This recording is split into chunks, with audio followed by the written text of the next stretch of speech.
Let's go a little bit further into discussing the students who are part of the group, who are part of even other groups, and they're inactive. They're not involved. They are just sitting idle. Maybe they say they're busy with things, and that might be true. But let's get into the minds of these people and try to debunk really what's going on and why they're not willing to get involved. They're not willing to dedicate their time and energy towards something so important as this. Well, what I think we have to get people to understand is that we completely sympathize with the fact that this is tough for a lot of people.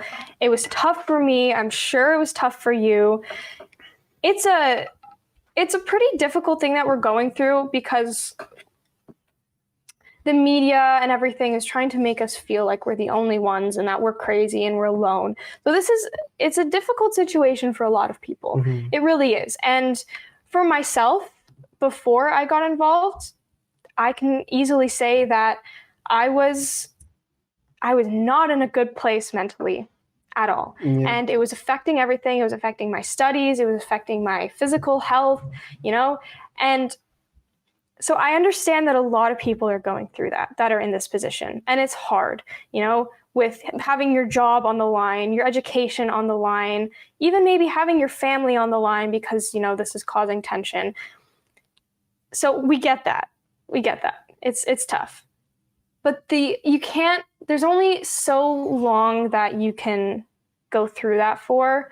At some point, you need to say enough is enough.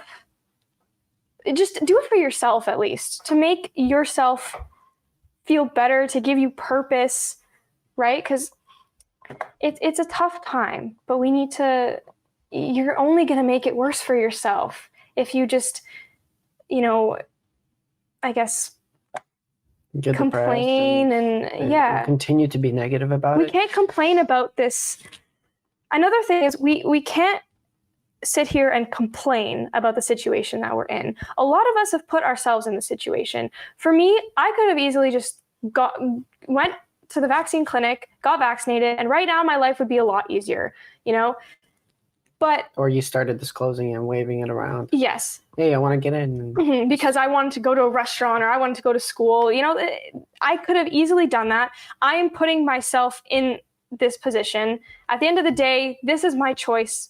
I know what I'm getting myself into. And coming to that realization has really helped in my confidence. Like, this is my choice and now I'm going to stick with it and I'm going to follow through with it. Now I'm going to really, I made this choice, so I'm not going to complain about it because at the end of the day, I chose to.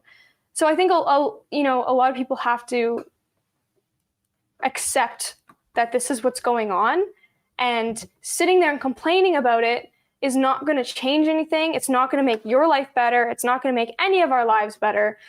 So accept that this is what's going on right now. It's really shitty for a lot of us, but we have to do our best to move on. And a part of that is, I come out to these social gatherings and even though I've been banned from going to any place that's for entertainment, movie theaters, restaurants, concerts, I don't know, anything else, even some frat parties at U of T are checking. they fucking check for that? There's been I've heard that some of them were, I don't know for sure. I never actually went to those. But so my point is, just accept that this is the situation that we're in, and complaining is not going to change anything. We have to take accountability for the choice that we made to fight this, but then we actually have to fight it, Yeah. If that makes any sense. Yeah, you made a lot of great points. So I just wanted to go over those and kind of frame it around.